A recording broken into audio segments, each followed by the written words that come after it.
Bismillahirrahmanirrahim. Assalamualaikum warahmatullahi wabarakatuh.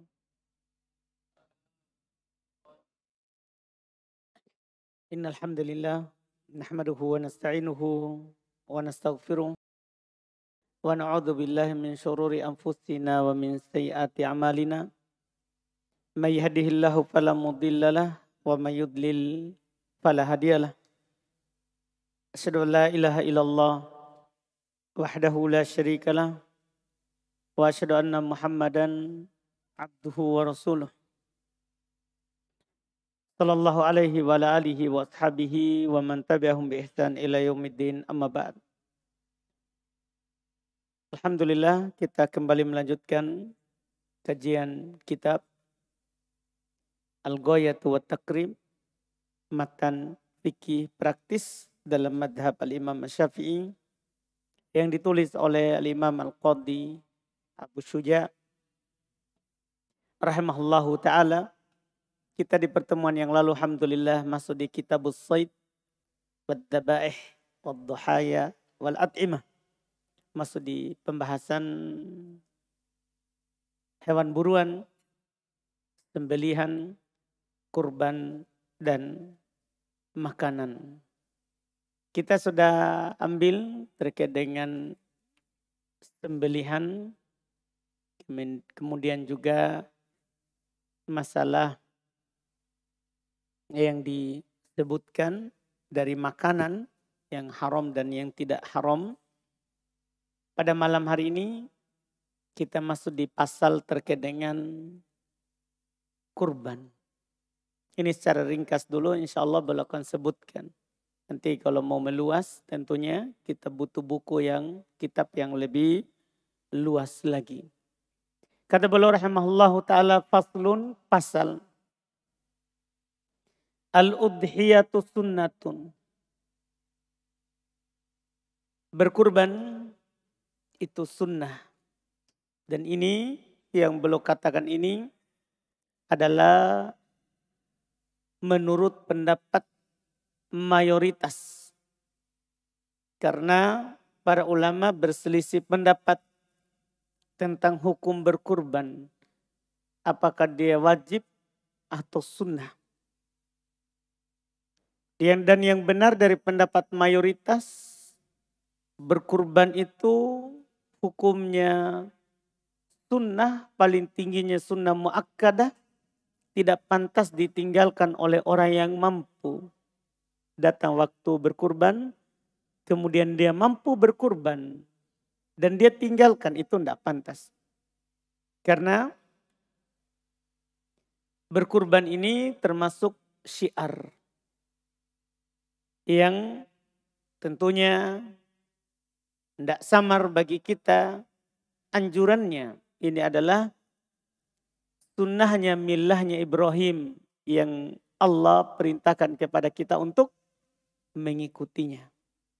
Kita untuk mengikutinya. Dan yang mengatakan wajib itu berdalil dengan perintah-perintah yang ada di Quran. Misalnya firman Allah Subhanahu wa taala, fasholli li rabbik wanhar. Salatlah karena Rabbmu dan berkurbanlah. Salatlah kepada Rabbmu dan berkurbanlah. Ini perintah. Ini adalah perintah.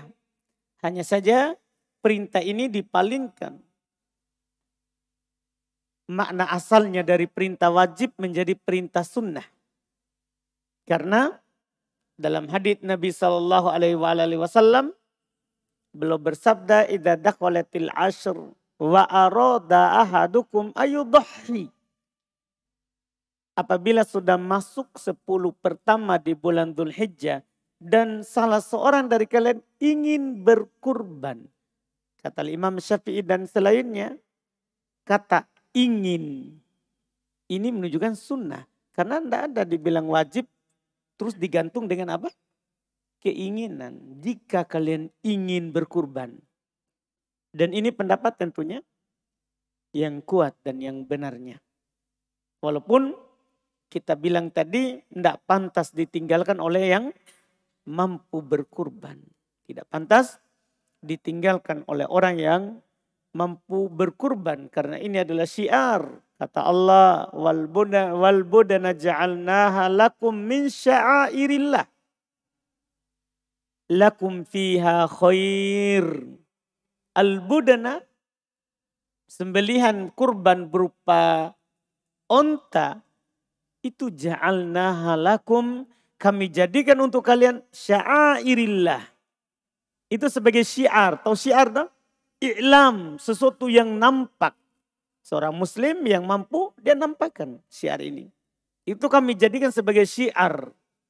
Hal yang nampak. Iya, untuk kalian. Fiha khair. Di dalamnya ada kebaikan. Di dalamnya ada kebaikan. Iya. Dan terkait dengan kurban, sudah menjadi kaidah seperti yang dikatakan oleh Ibnul Arabi dan yang lainnya. Bahwa tidak ada satupun hadits yang sahih yang menjelaskan keutamaan kurban secara khusus. Tidak ada sedikit pun. Ibnul Arabi berkata, qadarawan nas fiha ajaib. Orang-orang telah meriwayatkan keutamaan hewan kurban, tapi di dalamnya terdapat keanehan-keanehan. Misalnya kalau siapa yang berkurban, dia akan menaiki nanti hewan kurbannya itu melewati sirat. Melewati jembatan. Pakai hewan kurbannya. Ya, gimana yang tidak berkurban? Ini masalah, ini dhaif, ini palsu. Tidak ada yang sahih. Tidak ada yang sahih terkait dengan keutamaan berkurban secara khusus dari Nabi kita Muhammad sallallahu alaihi wasallam. Yang jelas dia adalah syariat Allah. Allah katakan fiha khair. Di dalamnya ada kebaikan. Kebaikannya apa? Kebaikan. Apa saja. Baik bagi harta kita, baik bagi diri kita. Karena kurban itu ibadah maliyah. Kurban itu ibadah harta. Kurban itu adalah ibadah harta. Iya. Dan tentunya baik untuk akhirat kita. Baik nanti untuk akhirat kita. Kemudian beliau berkata setelah mengatakan sunnah. Ini pendapat Imam Syafi'i dan selainnya. Dari mayoritas ahli fikih. Wa yujzi'u fihal jad'u minad dha'n.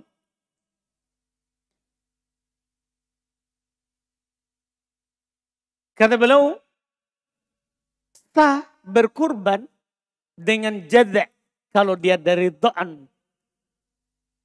Berarti kita butuh tahu hewan yang boleh dikurbankan. Allah Subhanahu wa taala berfirman terkait dengan hewan kurban, ya. Wa yadhkuru smallahi fi ayyamin ma'lumat ala ma razaqahum min bahimatil an'am. Mereka menyebut nama Allah di hari-hari yang sudah dimaklumi. Hari yang dimaklumi ini nanti kita akan sebutkan. Tanggal 10 hari Idul Adha, tanggal 11, 12, 13 hari tasyrik. Hari tasyrik. Nanti akan dibahas di waktu berkurban. Mereka menyebut nama Allah di hari-hari yang sudah dimaklumi itu. Alama razaqahum, di atas apa yang dia Allah berikan rezeki kepada mereka. Mim bahimatil an'am, berupa bahimatul an'am. Sepakat para ulama, bahimatul an'am itu adalah onta dengan segala macam jenisnya. Ya.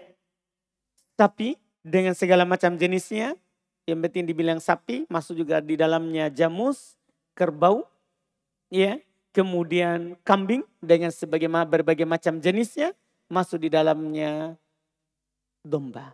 Masuk di dalamnya domba. Ini yang disebut jantan dan betinanya. Sehingga nanti bisa dikatakan 8 pasang. 8 pasang. Yaitu minal ibil itnain, onta 2, jantan betina dengan seluruh jenisnya. Kemudian sapi 2, jantan betina dengan seluruh jenisnya. Kemudian kambing dengan seluruh jenisnya. Kemudian domba, ya, dengan seluruh jenisnya. Itulah dibilang hewan bahimatul an'am. Yang menjadi hewan yang boleh dipilih dalam kurban. Dalam kurban. Sekarang tinggal belum bahas berapa umurnya. Umur termudanya. Iya. Kata beliau wa yujzi'u fihal jad'u minadh dha'n. Sah, dianggap cukup kalau jad' dari domba. Jad' dari domba maksudnya domba yang berumur 6 bulan. Itu sudah sah kalau domba berumur 6 bulan. Iya. 6 bulan. Kemudian wasani minal ma'azzi wal ibli wal baqar. Adapun kambing, onta, sapi itu harus sani. Usianya harus as-sani. Apa itu as-sani? Berbeda-beda. Kalau kambing as-saniyah itu adalah 2 tahun, cukup 2 tahun penuh, masuk tahun ketiga. Itu namanya sani dari kambing. Ya, berusia genap 2 tahun, masuk tahun ketiga. Kalau as-sani dari sapi, adalah yang berumur 2 tahun dan masuk juga di tahun afan-afan. Tadi as-sani minal ma'iz sudah tadi. Cuman ada perselisihan para ulama. Ya, ada yang mengatakan 2 tahun dan masuk tahun ketiga. Dan ada juga yang mengatakan, dan ini sebelum kita masuk ke sapi. Ada juga mengatakan as-sani dari kambing itu yang berusia setahun dan masuk tahun kedua. Masuk di tahun kedua. Adapun domba boleh cukup yang berusia 6 bulan. 6 bulan. Jadi kalau kambing ya ada sedikit perselisihan terkait dengan ya as-saninya. Ada sebagian menukilkan dia adalah yang sanah. Ya. Yang setahun masuk tahun kedua. Dan kalau orang-orang Syafi'iyah mereka lebih memilih yang 2 tahun. 2 tahun yang masuk tahun ketiga. Cuman mayoritas mengatakan sudah cukup yang berusia setahun masuk di tahun kedua. Itu kalau kambing. Adapun sapi yang berusia 2 tahun, genap 2 tahun, masuk tahun ketiga. Itu kalau as-sani dari sapi.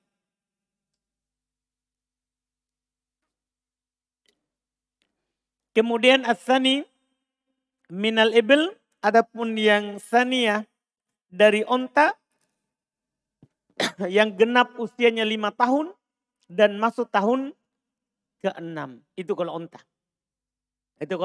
Jadi beda-beda ya. Domba bisa 6 bulan. Masuk bulan ke-7. Kambing paling rendahnya adalah setahun. Genap masuk tahun kedua. Ada juga mengatakan 2 tahun masuk tahun ketiga. Kalau sapi 2 tahun masuk genap 2 tahun masuk tahun ketiga. Adapun onta dia adalah yang berusia genap 5 tahun masuk tahun ke-6. Iya. Kemudian kata beliau watajzi'ul badanatu an sab'atin wal baqaratu an sab'atin wasyatu an wahidin. Masya Allah. Dari hewan kurban. Cukup kalau onta diserikati oleh 7 orang. Demikian pula sapi diserikati oleh 7 orang. Artinya ini terbanyak ya yang disebutkan. Terbanyak. Adapun tersedikit boleh satu orang seekor sapi. Ya, seekor sapi 2 orang. Seekor tidak harus genap 7. 7 ini kelompok terbanyak. Tidak boleh lebih. Kecuali sebagai pengikut bukan yang masuk dalam niat.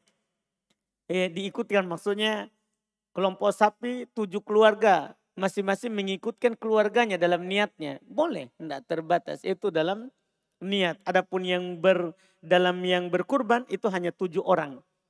Ya ini kelompok terbanyaknya. Tersedikitnya seorang. Boleh satu orang satu sapi, boleh satu orang dua sapi, satu orang boleh 100 sapi. Nabi berkurban 100 onta sendiri. Tidak apa-apa. Tapi kalau berkelompok boleh 1/7 di setiap seekor sapi dan seekor onta. Sementara kambing itu an-wahid, itu cukup hanya seorang saja. Tidak boleh kambingnya berkelompok, berserikat 7 orang, tidak. Hanya seorang saja. Hanya seorang saja. Ini berdasarkan hadis yang diriwayatkan oleh Al-Imam Muslim dari Jabir. Beliau berkata, naharna ma'a Rasulillah bil Hudaybiyah al-badanah an sab'atin wal baqarah an sab'atin. Kami menyembeli bersama Rasulullah di Hudaybiyah, ya, 1 ekor onta itu dengan 7 kelompok 7 orang, kemudian 1 ekor sapi dengan 7 orang. Dengan 7 orang. Ini yang disebutkan. Iya. Kemudian berikutnya wa arba'un la tujzi'u fid duhaya.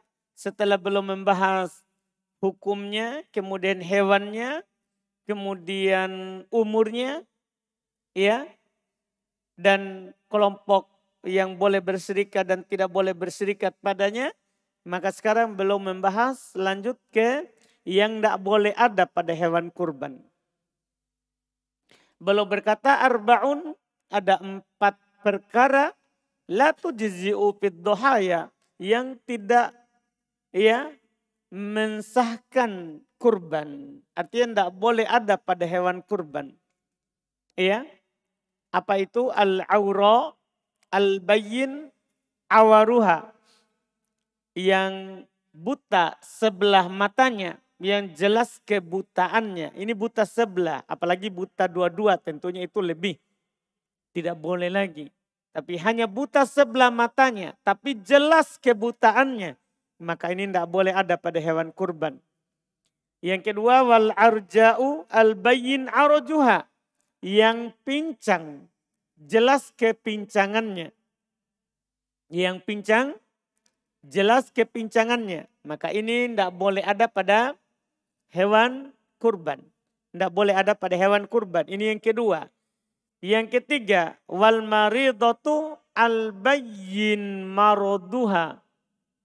Ya, al-maridah, yang sakit, yang jelas sakitnya. Sakit dan jelas sakitnya. Iya. Ini juga tidak boleh ada pada hewan kurban. Tidak boleh ada pada hewan kurban. Adapun kalau sakitnya ringan, tidak jelas, tidak nampak, ini sah. Ini yang semuanya yang jelas sakitnya. Kemudian yang keempat yang tidak boleh ada al-ajfa, yang kurus. Allati dhahaba mukhuha minal huzal, yang hilang mukhnya, sumsumnya, iya, karena kurusnya, yaitu sisa tulang dan kulit.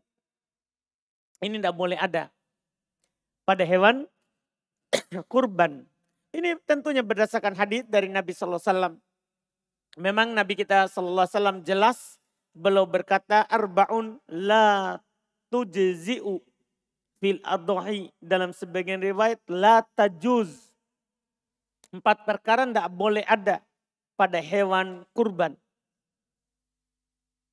Apa itu? Kata Nabi, al-awra al-bayyin awaruha, yang buta sebelah matanya, jelas kebutaannya, wal maridatu, yang sakit, al-bayyinu maroduha, yang jelas sakitnya, wal arja, yang pincang, sebelah juga kakinya, al-bayyin dola'uha, yang jelas kepincangannya, wal ajafa, dan yang kurus, allati la tungqa, yang tidak bersumsum, kurus kerempeng. Ya, ini 4 perkara jelas riwayat Imam At-Tirmidzi rahimahullahu ta'ala. Iya. Kemudian kata beliau berikutnya, wala tujzi'u al-maqtu'atul udhun wa dzanab. Masya Allah, ini berikutnya, ini tambahan dan ini para ulama perselisihkan. Tidak sah juga katanya yang terpotong telinganya.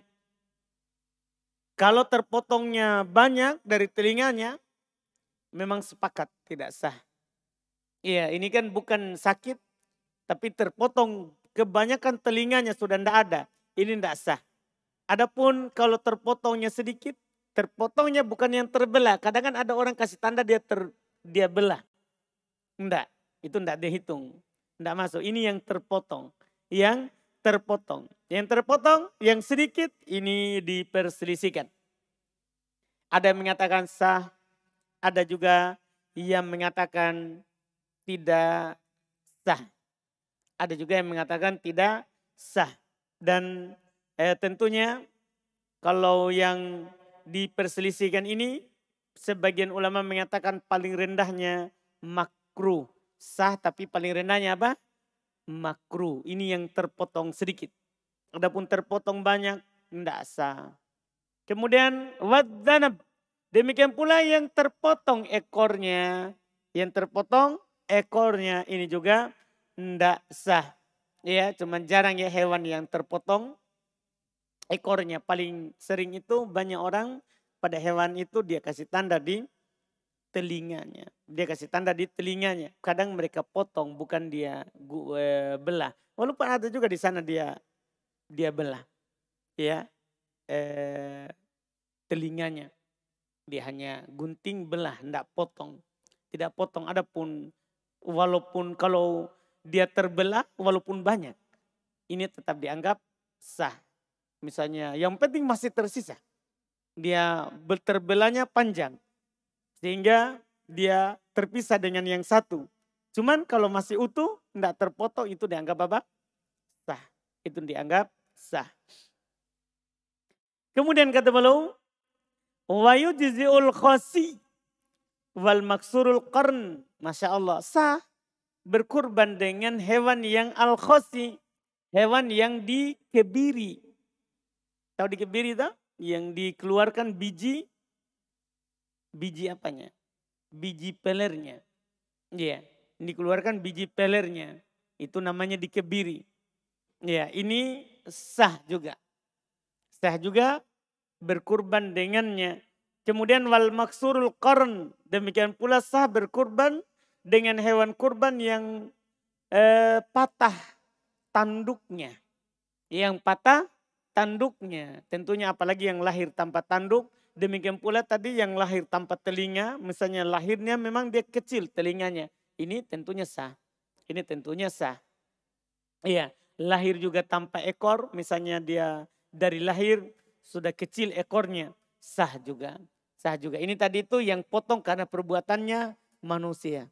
Perbuatannya manusia. Adapun yang dikebiri atau terpotong, putus atau patah tanduknya, ini juga apa? Sah. Ini sah. Setelah itu beliau berkata waktu dzabh. Waktu berkurban. Ya, waktu berkurban. Kata beliau min waktu sholatil id ila ghurubis syamsi min akhir ayyamit tasyriq. Kalau ini jelas. Waktu kurban itu dari waktu sholat id, yaitu setelahnya. Setelah sholat id. Karena tidak sah berkurban sebelum sholat id. Sebelum sholat id. Iya, mulai dari sholat id. Kata Nabi, man dhabaha qabla sholah fa inna ma yadbahu li nafsih. Siapa yang berkurban sebelum sholat, maka itu dia hanya berkurban untuk dirinya. Maksud untuk makanan biasa. Untuk makanan biasa. Wa man dhabaha ba'da sholah. Dan siapa yang berkurban setelah sholat, faqad tamma nusukuhu, maka telah sempurna kurbannya. Wa asaba sunnatal muslimin. Dan dia telah sesuai dengan sunnah kaum muslimin. Sunnahnya kaum muslimin. Ini yang beliau katakan. Nabi SAW katakan. Jadi min waktu sholatil id. Maksudnya setelahnya. Ila gurubis syamsi. Hingga kapan? Sampai terbenamnya matahari. Min akhiri ayyamit tasyrik. Di akhir hari tasyrik. Yaitu tanggal 13. Misalnya maghrib tanggal 13 Dhul Hijjah. Terbenam. Maka sudah selesai waktu apa? Berkurban. Selesai waktu berkurban. Jadi berkurban itu waktunya 4 hari. 4 hari boleh menyembelih tanggal 10, tanggal 11, tanggal 12, dan tanggal 13. Ini akhirnya adalah tanggal 13 saat matahari terbenam. Itu akhirnya. Itu adalah waktu akhirnya. Kemudian kata beliau berikutnya, wa yustahabbu inda dzabhi khamsatu asya'a. Disunahkan ketika menyembelih hewan kurban 5 perkara. Dari 5 perkara ini ada yang sahih, ada yang tidak. Ada yang ada dalilnya, ada yang tidak ada dalilnya. Kata beliau at-tasmiyah, ini jelas membaca bismillah. Allah berfirman, fakulu mimma dzukira smullahi alaih. Makanlah dengan apa yang disebut nama Allah padanya. Yang kedua, wassalatu ala nabi. Salawat kepada Nabi. Ini tidak ada dalilnya. Mereka kiaskan saja dengan amalan-amalan lain yang selalu digandengkan basmalah, tasmiyah dengan salawat. Tidak ada dalil dari Nabi SAW kalau beliau potong hewan kurban bersolawat. Tidak ada dalil yang sahih. Yang adalah bismillah. Ya. Kemudian wastiqbalil kiblah bidzabihah, menghadapkan kiblat dengan hewan kurban. Ini juga tidak ada dalilnya. Mereka cuma mengatakan ya kiblat arah baik. Arah baik. Tapi orang Syafi'iyah sendiri, ini sebagian Syafi'iyah. Orang Syafi'iyah sendiri tidak. Masalahnya memang arah baik. Tapi kalau kita arahkan ke kiblat, maka yang mengalir ke sana adalah yang tidak baik. Karena darah hewan kurban yang mengalir keluar itu najis. Itu kan haram dimakan darahnya itu. Makanya sebagian Syafi'iyah juga mengatakan makruh hal tersebut. Jadi orang Syafi'iyah sendiri berselisih tentang hadapkan ke kiblat kepada hewan itu. Hewan hadapkan ke kiblat. Dan yang benarnya ini tidak sunnah. Tidak ada sunnahnya. Bebas menghadapkan kemana saja. Boleh ke arah kiblat, boleh juga tidak ke arah kiblat. Karena mana yang dimudahkan. Misalnya onta itu kan disembelih dalam keadaan dia berdiri. Onta, karena susah dijatuhkan onta. Susah onta itu dijatuhkan. Demikian pula hewan yang lain. Kalau susah dijatuhkan, maka ditombak di mana saja itu dianggap kurban. Dianggap mengurbankannya. Tetap, yang penting disebut nama Allah, bismillah. Kemudian wat takbir dan bertakbir. Kalau ini jelas, kalau ini ada dalilnya dalam riwayat Imam Al-Bukhari dan Imam Muslim dari Anas bin Malik radhiyallahu taala anhu, beliau berkata doha an-nabiy sallallahu alaihi wasallam bikafshain amlahain akronain dzabahahuma biyadih wa samma wa kabbara wa wada'a rijlahu ala safahihima. Iya. Kata Anas, Nabi SAW berkurban dengan 2 kambing yang amlahain. Amlahain itu kambing yang cantik, indah. Dikatakan amlahain itu dia memandang dengan hitam, menginjak dengan yang hitam. Artinya kambingnya warna putih, tapi di matanya hitam, ya, di matanya hitam, di kakinya hitam, ya, di kakinya hitam. Itu warna putih yang ada hitamnya. Itu jenis kambing yang bagus, yang cantik. Kemudian akronain bertanduk, beliau sembelih dengan tangannya dan beliau baca bismillah serta bertakbir. Bismillah, bismillah, Allahu Akbar. Kalau ini jelas. Ini jelas. Adapun tadi solawat tidak ada dalilnya, menghadap kiblat juga tidak ada dalilnya.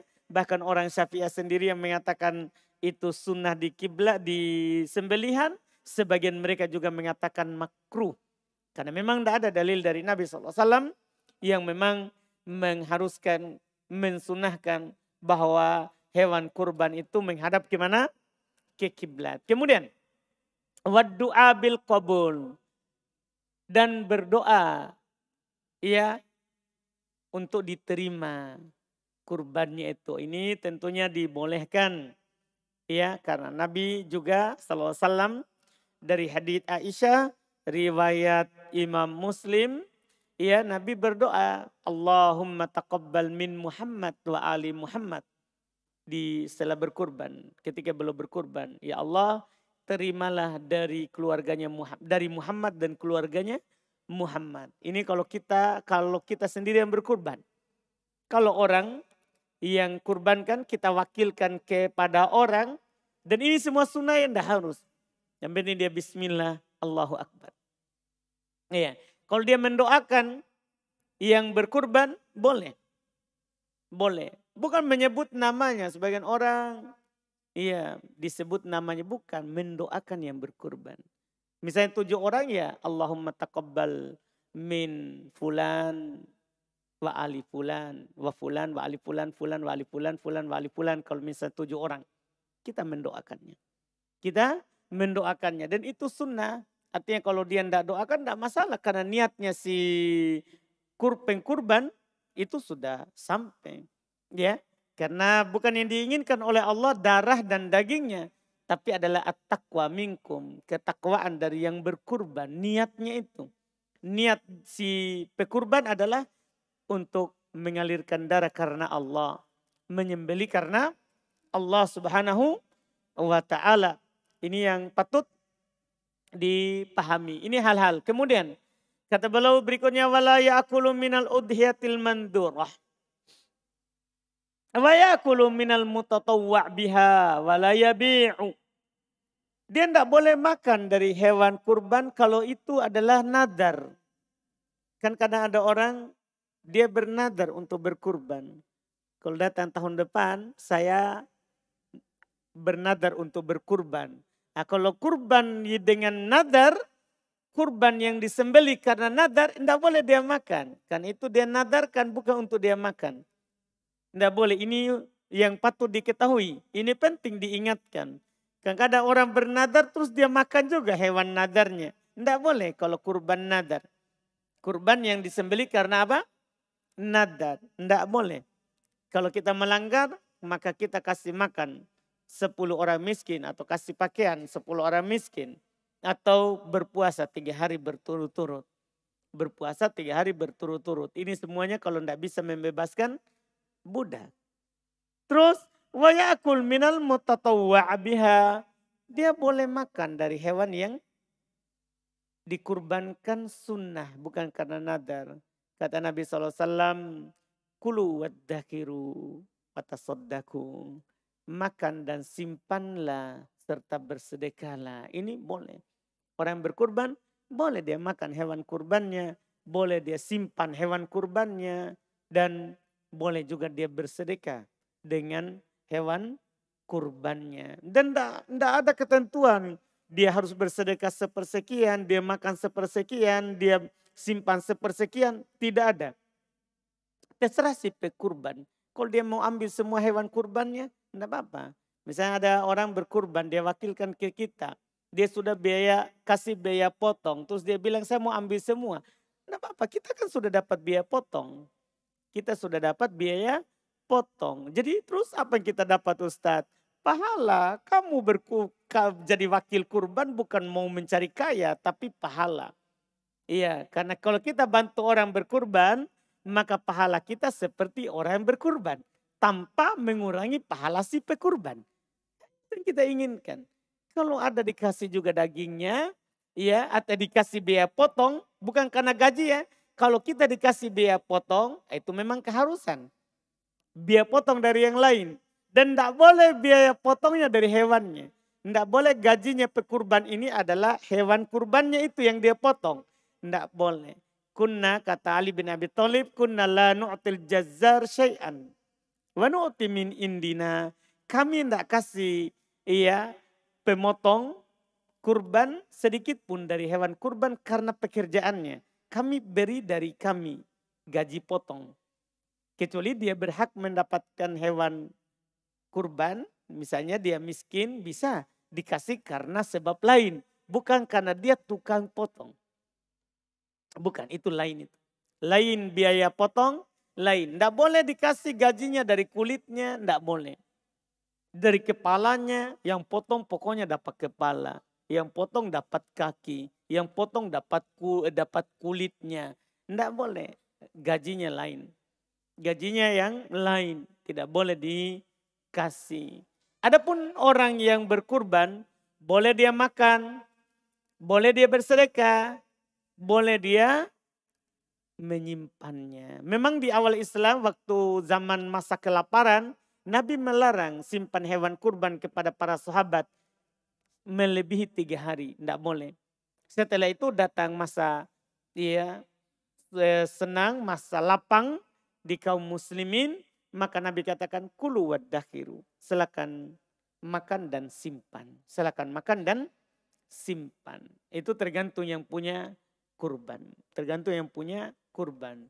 Jadi kalau kita sebagai panitia kurban bukan bilang boleh kamu kurban sini tapi kamu hanya ambil sekian. Tidak boleh. Kita tanya saja kita mau ambil semua atau boleh kami diwakilkan untuk bagi. Kalau dia bilang saya mau ambil saja pahanya atau mau ambil apanya. Alhamdulillah urusan nih. Atau saya mau ambil semua. Alhamdulillah. Iya, enggak perlu kita bilang, enggak adanya perasaan tak, kau sudah dikasih ongkos potong. Iya, sudah dikasih biaya potong, sudah dikasih itu, alhamdulillah. Kemudian berikutnya, wala yabi, enggak boleh dijual. Artinya si kurbannya ya, harus perhatikan ini, yang berkurban. Enggak boleh dia jual ini hewan kurbannya, enggak boleh. Enggak boleh. Adapun yang dikasih, ada orang dikasih hewan kurban. Dia dibawakan ya 10 kilo daging. Boleh nggak dia jual? Boleh, urusannya sudah punyanya. Ini yang tidak boleh ini yang berkurban. Adapun yang dikasih daging kurban, bebas. Itu sudah miliknya. Boleh dia jual. Boleh dia jual. Tapi ini yang berkurban. Yang berkurban tidak boleh dia jual hewan kurbannya. Tidak boleh dia jual hewan kurbannya. Ini yang disebutkan oleh penulis rahimahullahu ta'ala.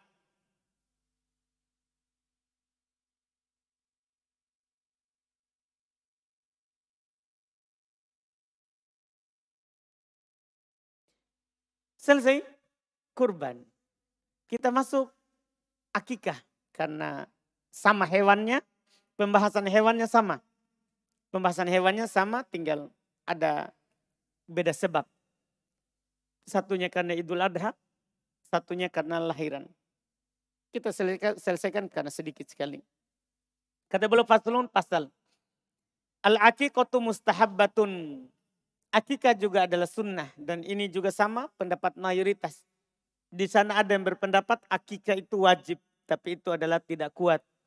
Ya, yang benarnya akikah adalah sunnah bagi yang mampu. Sunnah bagi yang mampu. Ini pendapat yang beliau katakan. Wahyad dabihatu anil maulud. Dia adalah sembelihan karena mendapat keturunan. Kelahiran anak. Yaumas sabi'i, yaumas sabi'. Itu sembelih di hari ke-7.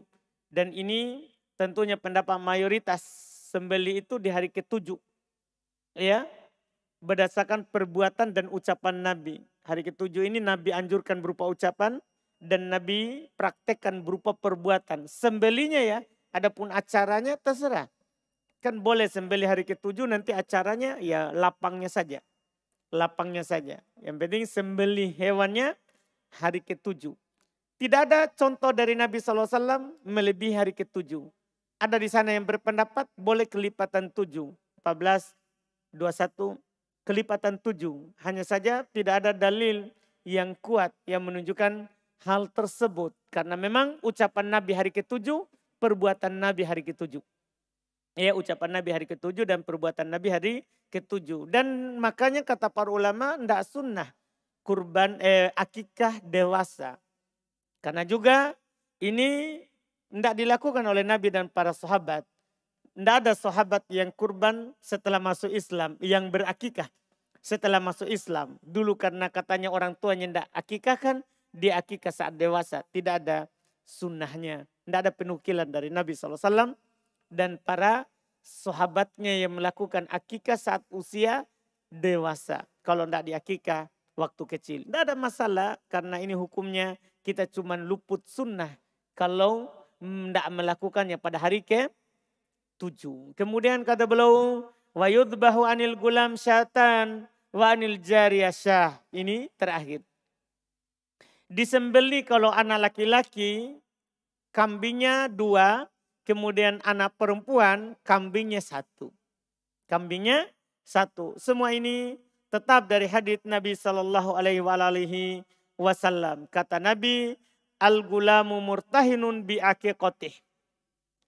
Seorang anak itu tergadaikan dengan akikahnya. Ini yang dipakai oleh sebagian para ulama yang mengatakan akikah itu wajib. Ya, akikah itu wajib karena katanya tergadaikan. Namanya gadaian kalau kamu tidak tebus tidak bisa keluar. Tapi kan Nabi baca lanjutan hadis itu membatalkan itu gadaian. Iya, membatalkan itu gadaian. Yaitu tudbahu anhu fil yaumis sabi. Disembeli untuknya di hari ke-7. Jadi tergadaikan sampai hari ke-7. Kalau lewat harinya gugur gadaiannya. Gugur gadaiannya. Jadi bagi yang mengatakan wajib dia berdalil dengan sepotongnya itu tadi. Sepotong pertama. Yaitu dengan hadits kullu gulamin murtahinun bi aqiqatih. Setiap anak tergadaikan dengan akikahannya. Itu yang mereka pakai yang mengatakan apa? Wajib. Jadi kapan kamu mampu, tebus gadaianmu. Tebus gadaianmu. Kalau tidak dia akan tergadaikan sampai dia meninggal. Kalaupun dia meninggal harus diakikah karena kasihan. Belum ditebus pegadaiannya, utangnya. Dia meninggal. Akhirnya mereka juga sembelih pada saat meninggal. Dengan dalil ini lanjut haditsnya.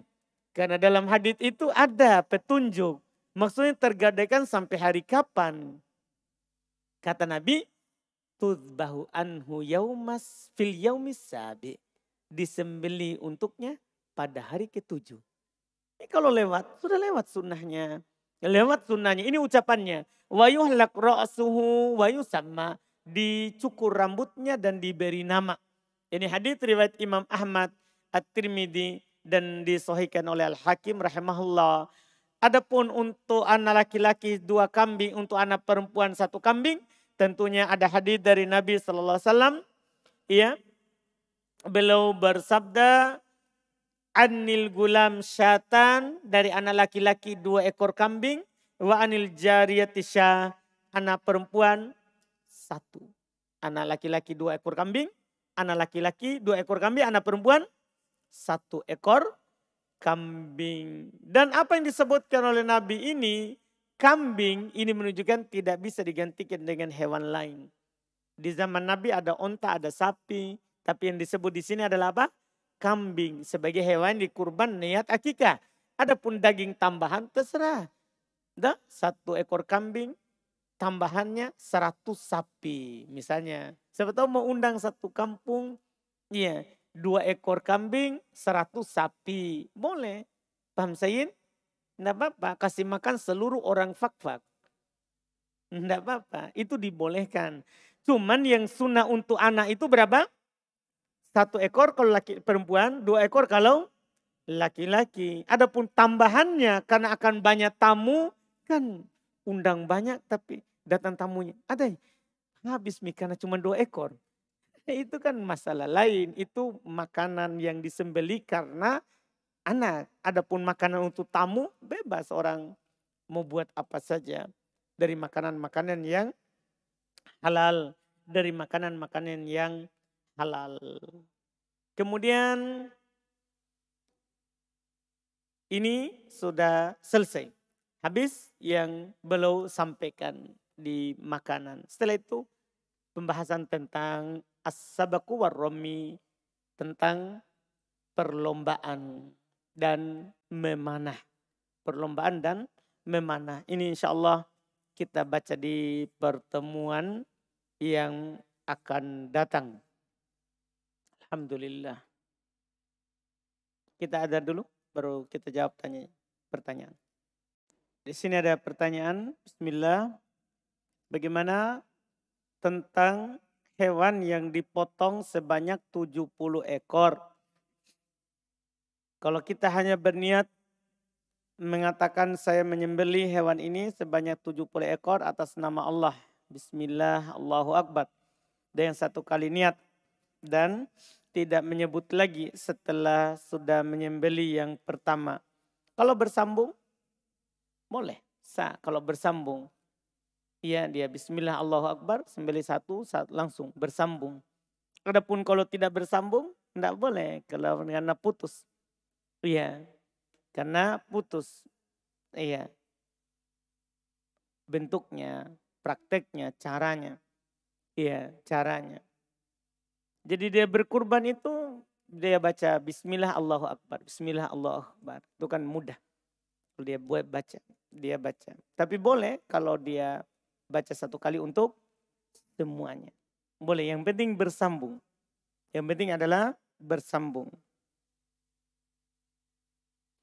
Ustaz, apakah boleh niat berwudu ketika kita mandi biasa? Boleh. Kita mandi biasa dengan niat sekaligus wudu. Boleh. Innamal amalu bin niat dalam hadits riwayat Bukhari Muslim. Sungguh amalan itu tergantung pada niatnya. Saya sering mengalami mimpi yang menggambarkan suatu atau momen tertentu. Dan kebanyakan yang tergambar dalam mimpi itu benar-benar terjadi di alam nyata. Pertanyaannya Ustaz, apakah kita boleh percaya pada mimpi tersebut ketika kita mimpi lagi dan seperti itu apakah boleh kita percaya Ustaz? Boleh. Kalau itu adalah mimpi. Kan tidak ada tersisa lagi dari wahyu setelah kenabian kecuali mimpi yang baik. Kecuali mimpi yang baik. Tapi ya kita tidak percaya kalau belum terjadi. Karena itu masalah takdir.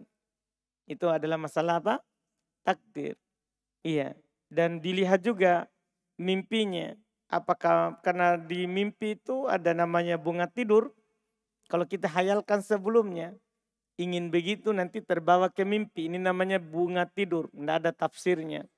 Ya. Kemudian kalau ada juga mimpi dari Allah. Ini tentunya kalau dia baca ayat kursi sebelum tidur. Ada juga mimpi dari syaitan. Ini kalau dia tidak baca doa tidur. Tidak baca ayat kursi. Maka itu mimpi dari syaitan. Mimpi dari syaitan. Wallahualam.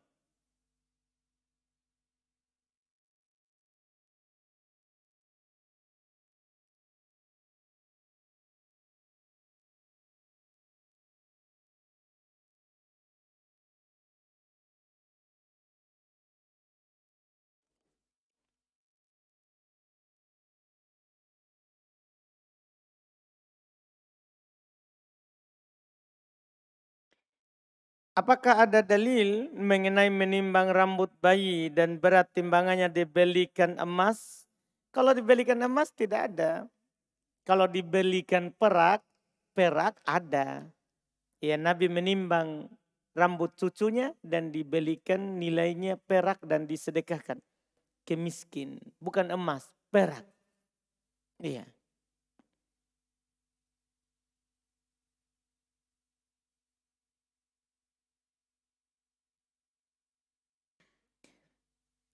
Bagaimana jika seorang memasang perangkap atau jerat tetapi sebelum memasangnya dia membaca bismillah. Ketika terjerat itu dapat tetapi hasilnya dalam keadaan mati. Apakah boleh dimakan atau sudah bangkai? Apa yang kita pasang ini? Maksudnya hewan apa? Kalau kita pasang membuat dia tercekik lehernya sehingga mati, tidak boleh dimakan walaupun baca bismillah. Yang tercekik lehernya. Karena yang mati karena tercekik lehernya itu termasuk hal yang diharamkan untuk dimakan. Hal yang diharamkan untuk dimakan. Jadi dilihat di sini.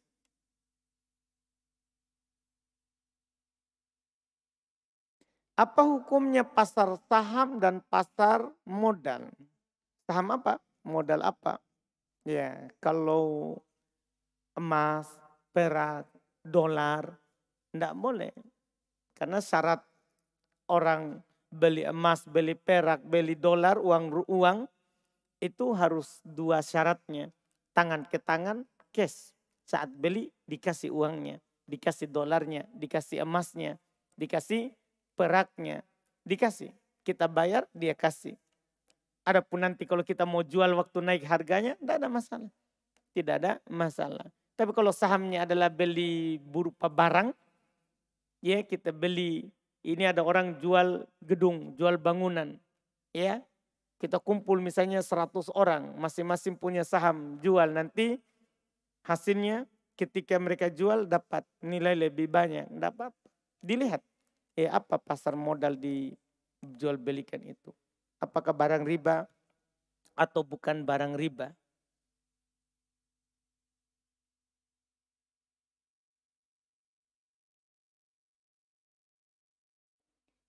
Soal bisnis MSI, apa itu? Apakah halal dijalankan? Karena ada produk dijual dan berlabel halal. Apa itu? Hmm? Barang apa itu? Hmm? Siapa punya? Siapa yang tahu ini? Apa MSI?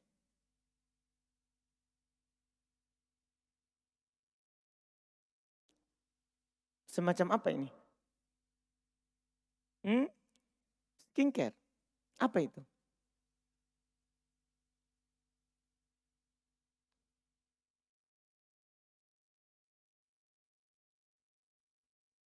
Ya, kayaknya sih Pak nih. Alhamdulillah.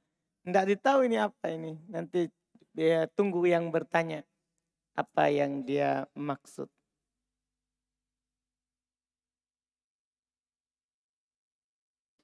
Apa hukumnya mendapat hadiah umroh dari kupon undian Jalan Santai? Jalan Santai ini ada biaya pendaftaran di awal dan mendapatkan kupon dari kaos dan kaos. Apakah ini dibolehkan, dihalalkan, namun yang mendapat hadiah seorang akhwat. Bagaimana Ustaz? Datang maki pekan depan. Ada pembahasan perlombaan. Bismillah. Datang maki, semoga sehat. Baru nanti kita tahu itu jawabannya. Pekan depan kita mulai masalah itu. Hukum ia berhadiah dalam perlombaan. Iya, dalam perlombaan.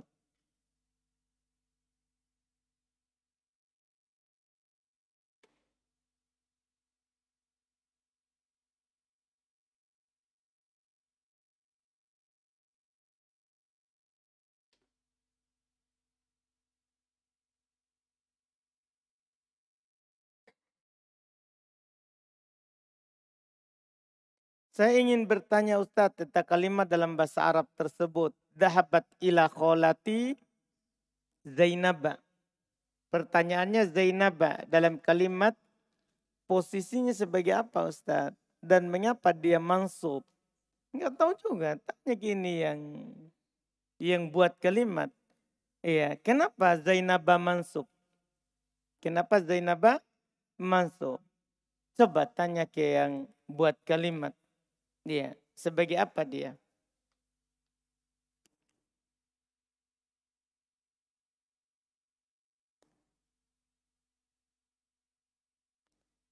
Apakah boleh saya tetap ikuti kajian sunnah meskipun suami melarang?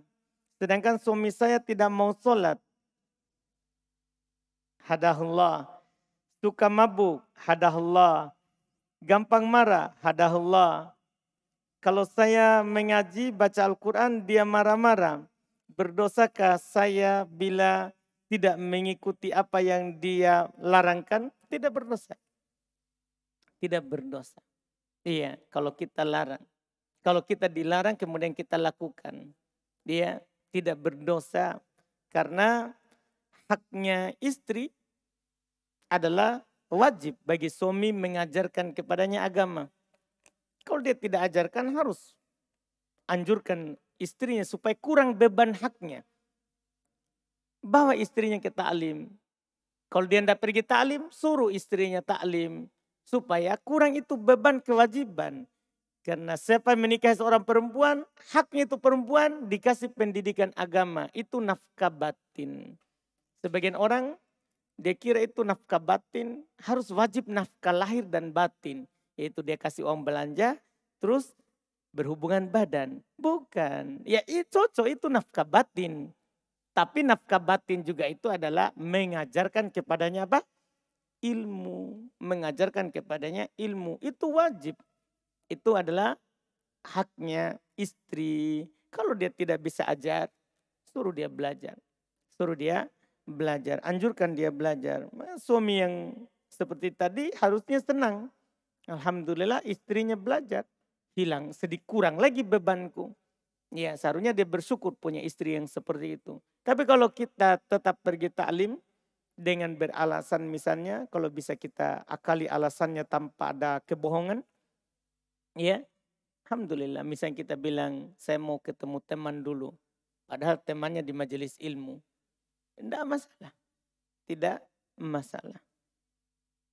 Dan di pengadilan sendiri, di KUA, dibolehkan untuk kalau kita memang itu membahayakan agama, membahayakan badan, boleh kita minta pisah.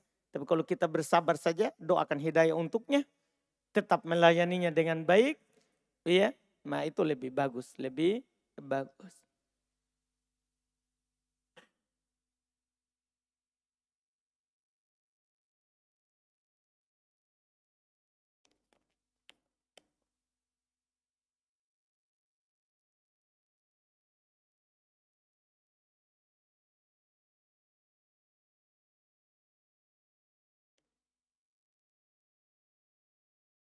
Izin bertanya Ustadz, sepengetahuan ana hukum dari semir itu adalah haram.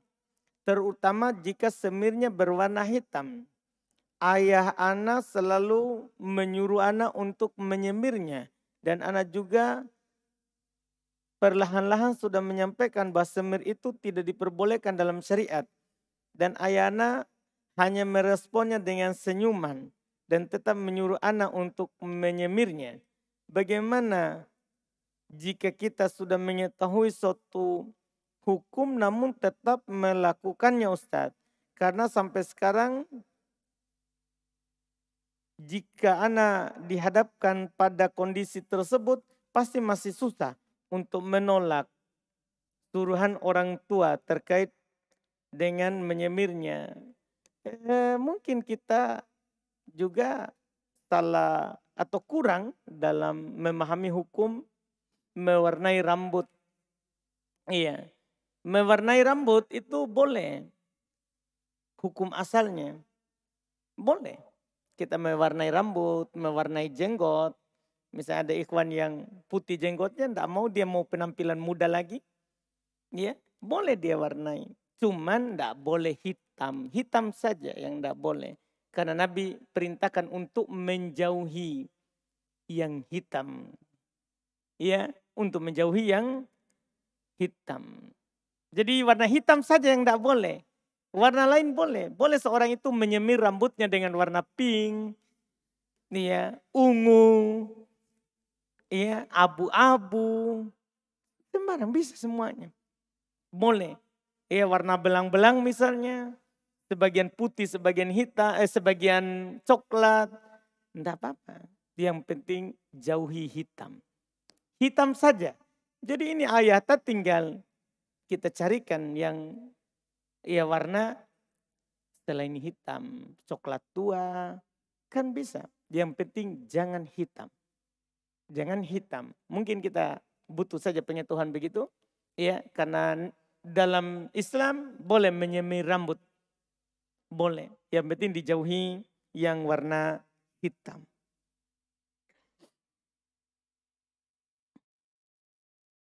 Pisau yang dipakai untuk menyembelih hewan lebih dari satu. Apakah mesti membersihkan darahnya di pisau tersebut kemudian lanjut ke hewan berikutnya? Tidak harus. Tidak harus hal tersebut. Ya, cuman yang dianjurkan adalah mempertajam pisaunya. mempertajam pisaunya. Masya Allah. Ternyata isinya sedikit. Alhamdulillah. Saya kira banyak. Iya, enggak perlu jika kita 2 lembar. Bagaimana hukumnya jika menjual pupuk kepada petani? Jika dibeli cash harganya 120 per kilo, namun jika dihutang dibayar sudah panen harganya 150 per kilo. Enggak apa-apa, halal. Boleh, beda harga antara cash dan kredit. Boleh, beda harga. Bagaimana hukumnya menawarkan titip doa bagi orang yang sementara umroh dan dibikinkan satu grup WA karena yang minta doa terlalu banyak. Waduh, repot nih. Kita doa sendiri saja. Kita berdoa sendiri saja. Tidak perlu kita titip ke orang. Doa saja, berdoa sendiri saja. Ya, itu lebih bagus. Karena di antara adab berdoa adalah kita merengek, minta, nampakkan kita butuh. Kalau orang yang mintakan kita, tidak sama. Beda itu orang yang minta menangis karena digaji, sama menangis karena dia sendiri yang kena musibah. Beda. Ada orang menangis karena anaknya meninggal. Beda air matanya yang keluar. Dengan menangis karena disewa supaya menangis. Beda. Sebagaimana beda itu orang ceramah karena amplop. Sama orang ceramah karena mau menyampaikan ilmu. Beda. Beda. Yang karena amplop ya habis amplop selesai. Yang kalau karena mau memang mengajarkan orang ilmu ya orang akan bermanfaat. Ilmunya. Bermanfaat ilmunya sampai ke orang. Sampai ke orang. Jadi beda perbandingannya. Kita kalau mau berdoa, berdoa saja. Sendiri, merengek kepada Allah. Iya, sendiri. Itu lebih bagus. Lebih bagus. Silakan. Ustaz, saya memiliki teman lawan jenis yang ingin mengenal sunnah. Bolehkah saya memberinya hadiah seperti buku agar dia pelajari? Masalah. Di dalamnya ada surat. Ini masalah. Iya. Lagi anak muda, aduh, bahaya. Berarti kita simpan nomornya ya. Ini bahaya. Setiap hari Jumat diingatkan ya. Tidak boleh begitu. Tidak boleh. Itu zina. Iya zina. Masuk akan mengantarkan kepada fitnah. Bismillah, apa hukum onani Ustadz? Dosa besar atau dosa kecil? Dosa besar. Onani itu.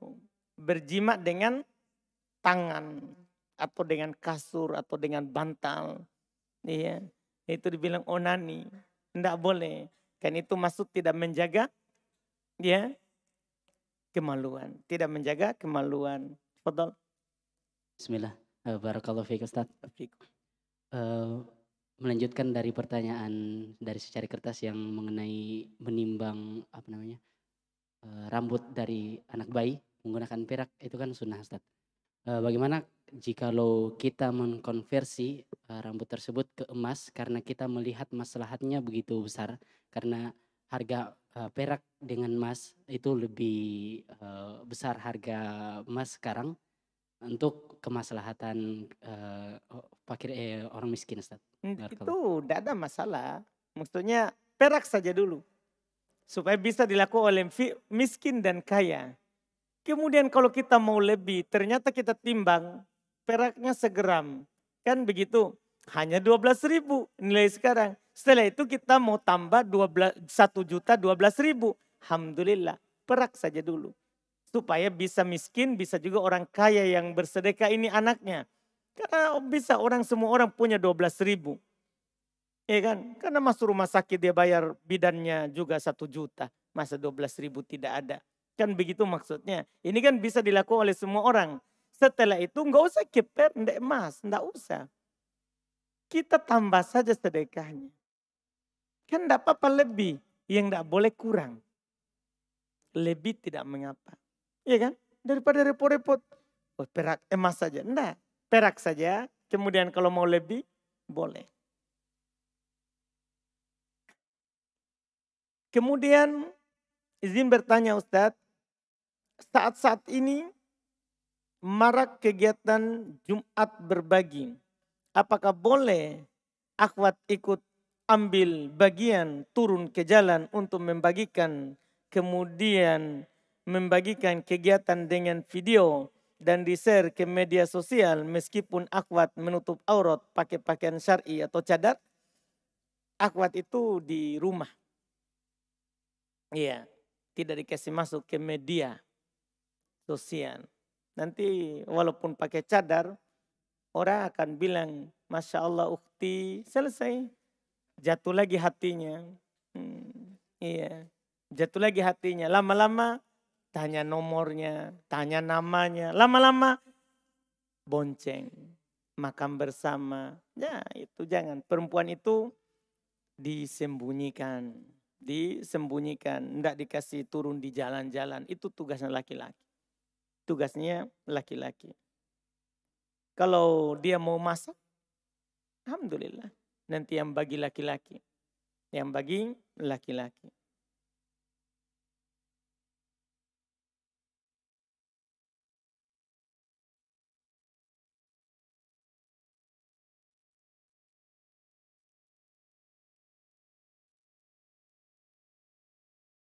Apakah dengan kita duduk di majelis ilmu dengan para ulama, apakah kita akan mendapatkan syafaat di hari kiamat? Wallahualam kalau syafaat. Wallahualam. Tidak tahu dalil. Kalau syafaat.